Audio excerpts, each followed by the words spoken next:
Na época de maior desenvolvimento econômico, social e urbano do Brasil, os caminhões foram fundamentais não só no transporte de cargas, mas para inúmeras funções, como até mesmo levar trabalhadores para canteiros de obras. Desde que os primeiros pesados chegaram por aqui, já ficou claro que seria para mudar a história. E, de fato, foi isso que aconteceu.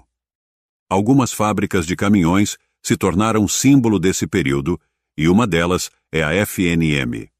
O desenvolvimento industrial brasileiro aconteceu lentamente e somente teve resultados após o fim de obstáculos e de medidas políticas, como nos governos de Getúlio Vargas e Juscelino Kubitschek, que foram imprescindíveis para que as indústrias se multiplicassem no Brasil. Pois, nos longos anos em que o território brasileiro foi colônia portuguesa, a economia se restringia à prática da agricultura conhecida como monocultura, isto é, o plantio de um único tipo de produto, como o açúcar. Bem-vindo ao conhecimento. Neste vídeo contaremos a história do lendário caminhão FNM ou FNM.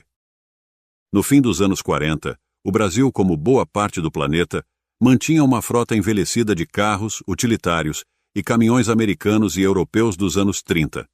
A produção de matéria-prima e os fabricantes se voltavam para o esforço de guerra, com prioridade em fazer veículos militares. Só por volta dos anos 1950 que a indústria passaria a andar com as próprias rodas e a indústria automotiva se estabeleceu no país com grandes marcas estrangeiras chegando, além das que já exportavam veículos para cá. As primeiras, Ford e GM, seguidas por Mercedes-Benz e Volkswagen. Mas foi somente na terceira fase da industrialização do país, que ocorreu até 1955, que o governo e a classe burguesa fizeram altos investimentos no setor, adquirindo maquinários e melhorando o setor de transportes e energia, fator esse que tornou o país competitivo e apto para receber indústrias mundiais, integrando-se ao sistema capitalista global. Além disso, o governo do presidente Juscelino Kubitschek promoveu uma intensa abertura econômica no país para as empresas multinacionais, ampliando fortemente a entrada de novas empresas, em especial do mercado automotivo. Para o setor de transportes de cargas, esse período ficou marcado pela chegada de modelos pesados, projetados já com base na realidade brasileira, a de explorar terrenos. Os caminhões passaram a ser peça fundamental no dia a dia de diversos setores e impulsionaram a economia pelas estradas. Um dos símbolos desse desenvolvimento brasileiro é o caminhão FNM, especialmente o FNM D11000. A Fábrica Nacional de Motores, FNM, também conhecida popularmente como FNM, foi a primeira fábrica de caminhões do Brasil. Antes deles, todos os caminhões que circulavam pelas ruas e estradas do país vinham de outros países, como é o caso da Inglaterra. Fundada em 1942, ainda durante o governo de Getúlio Vargas, a FNM revolucionou a história do automobilismo brasileiro, especialmente a história dos caminhões. Mas a empresa foi muito além disso. Em 1946, a FNM lançou o primeiro avião motor. Localizada em Xerém, distrito do município de Duque de Caxias, no estado do Rio de Janeiro, a Fábrica Nacional de Motores, FNM, foi construída pelo Estado brasileiro, sob o rigor da disciplina militar e do apelo ao patriotismo. Foi um símbolo da nacionalização e responsável pela frota que desbravou os interiores do país, participando ativamente da construção de Brasília anos depois. Inicialmente concebida como uma indústria de motores aeronáuticos, a empresa estatal passou, a partir de 1949, a fabricar caminhões e, posteriormente, automóveis.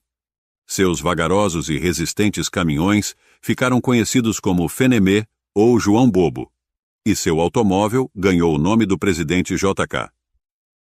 Sua história estava entrelaçada com o desejo de parte da elite governamental, militar e empresarial de transformar o homem brasileiro em um trabalhador brasileiro. Os rumos da empresa mudaram quando, nesse ano, finalmente a FNM assinou um contrato com a italiana Isotta Fraschini para a fabricação de seus caminhões no Brasil. Mas, por pouco, este acordo não foi o fim da tão conturbada história da FNM. A Isotta Fraschini, fundada em 1900 e por muitos anos importante fabricante de carros de luxo, saiu enfraquecida da guerra, que acabou em 1945, produzindo apenas 2 modelos de caminhões. O acordo com a FNM foi feito em concordata, ainda em 1948, e a empresa teve falência decretada em setembro do ano seguinte, meses após se juntar à FNM. Mas, no Brasil, a chegada da Isotta Fraschini foi motivo de festa. O modelo que era produzido por aqui, o D80, foi rebatizado FNM D7300 e se tornou o primeiro caminhão fabricado no país. Foram 200 unidades, montadas em menos de 2 anos, já com 30% de componentes nacionais. O D7300, inicialmente nomeado R80, era um modelo bicudo com motor a diesel e tinha arquitetura convencional, porém bem diferente da maioria da frota que circulava no Brasil, maciçamente composta por caminhões médios a gasolina importados dos Estados Unidos. Esses primeiros pesados nacionais FNM tinham capacidade para 7 toneladas, motor diesel com injeção direta, 6 cilindros, 7,3 litros e 100 HP, caixa de 5 marchas e freios pneumáticos. Os primeiros FNM já apareceram com as grandes letras F, N e M afixadas sobre a grade do radiador. Porém, essa não foi uma ideia brasileira.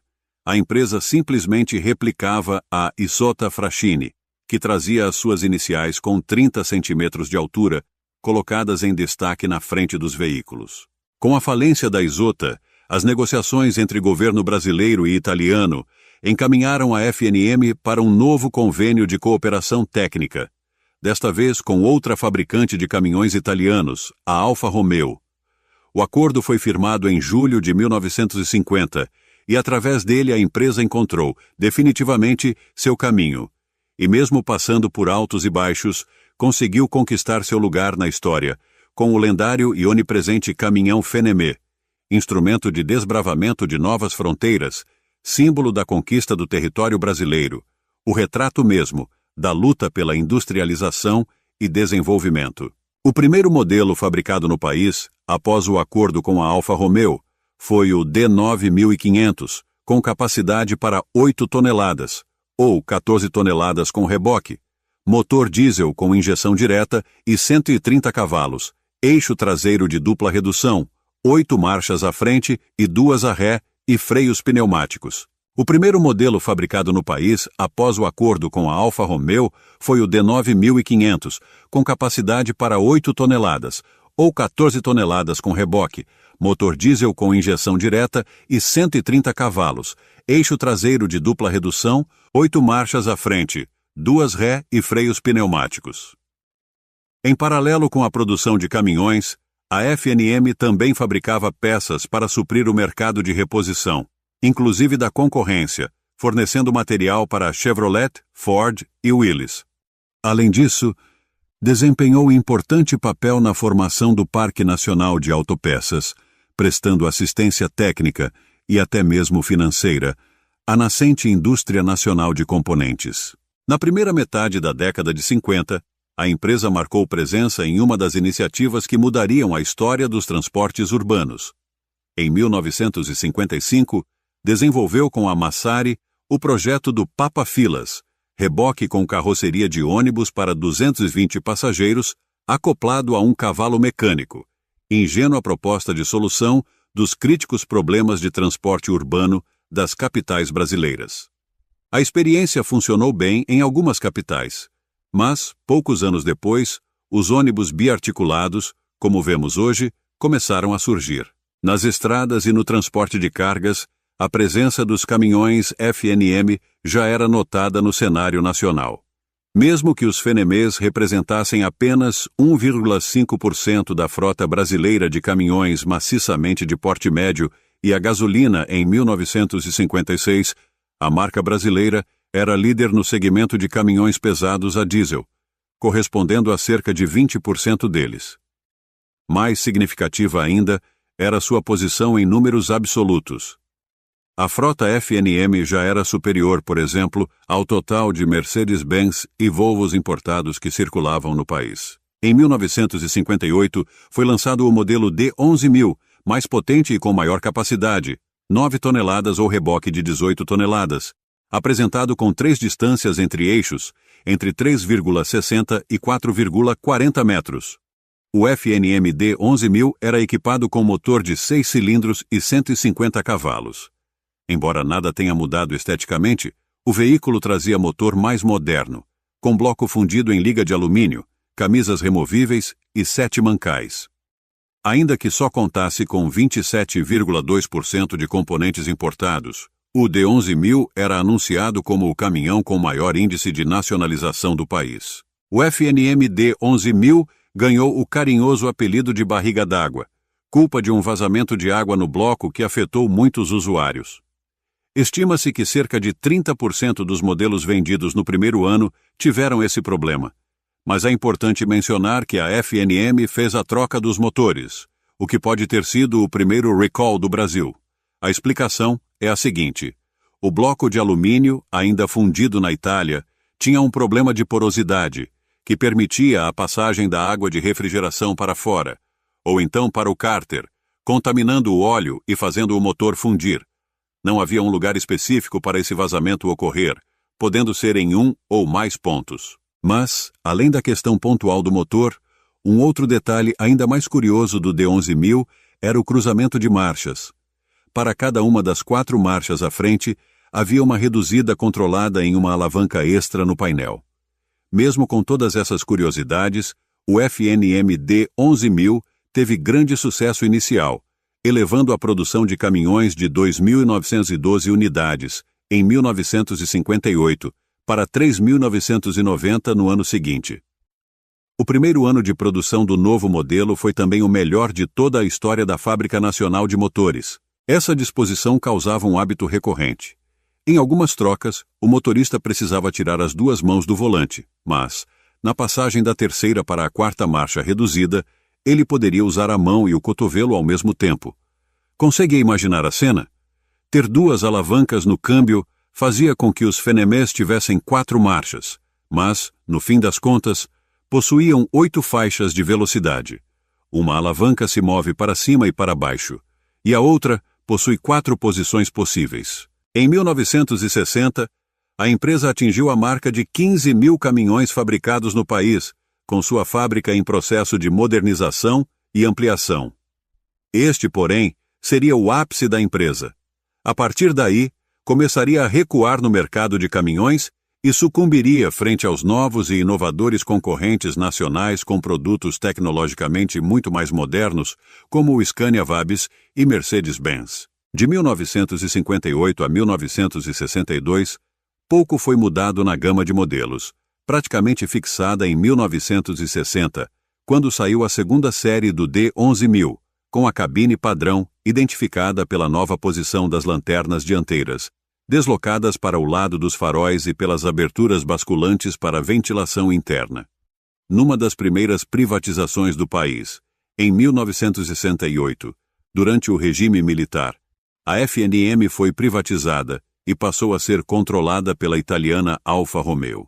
Com isso, em 1972, 2 novos modelos foram lançados, o FNM 180 e 210, que finalmente ganharam nova cabine, mas a empresa há alguns anos já vinha apresentando dificuldades de acompanhar o mercado, e em 1973, a Fiat comprou 43% das ações da Alfa Romeo. Mesmo ainda fabricando os últimos modelos FNM, ao se iniciar 1977, toda a linha de caminhões Fenemê já era anunciada como Fiat. Em junho, a razão social da empresa foi oficialmente mudada para Fiat Diesel Brasil S.A. Em 1979, substituiu os modelos anteriores pelo Fiat 190. Os caminhões FNM são parte da história do país, da indústria automobilística e dos caminhões no Brasil. Eles se tornaram lendários nas estradas e também na memória de todos os que viveram naquela época. Por essa razão, os caminhões da Fábrica Nacional de Motores, FNM, tiveram sua história contada no livro FNM, a Força Brasileira nas Estradas. Além disso, atualmente, a estrutura da antiga fábrica da FNM está tombada pelo Patrimônio Histórico Nacional.